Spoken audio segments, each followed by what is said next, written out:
নমস্কার বন্ধুরা, কেমন আছেন আপনারা? আশা করি সকলে ভালো আছেন। আজকে রবিবার, ছুটির দিন।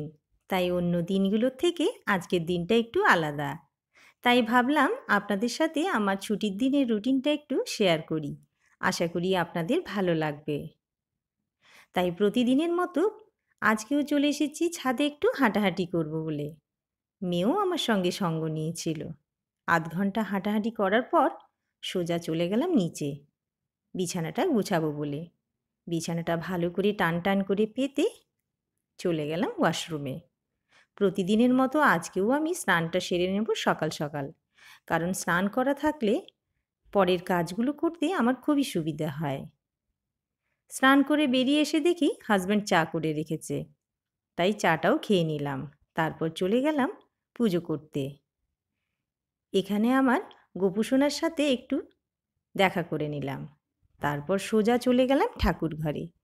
ঠাকুর ঘরে গিয়ে দেখি শাশুড়ি মা ফুল তুলে রেখেছেন। আসলে প্রতিদিনের পুজোটা উনিই করে থাকেন, কিন্তু চেষ্টা করি ছুটির দিনে পুজোটা নিজে করতে, তাতে মনটা একটু ভালো লাগে। পুজো না সারতে সারতেই হাজব্যান্ডের ডাক। বাজার করে নিয়ে এসেছেন। দেখলাম শীতের সবজি, তাই ভাবলাম ভেজ পরোটা করা যাক। তাই জলখাবারে ভেজ পরোটা করে সবাইকে খাইয়ে চলে গেলাম দুপুরের রান্নার আয়োজনে। আজকে যেহেতু রবিবার, তাই মাছ, মাংস, সবজি সব কিছুই রান্না করতে হবে। তাই ভালো করে পরিষ্কার করে ধুয়ে রান্নাটা শুরু করে দিলাম।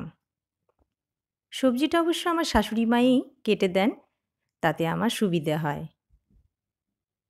এর ফাঁকে মেয়েকে পড়ানো, গানের ক্লাসে নিয়ে যাওয়া, সেগুলো আপনাদের সাথে শেয়ার করতে পারিনি। চেষ্টা করব পরের কোনো ভিডিওতে সেগুলো শেয়ার করার।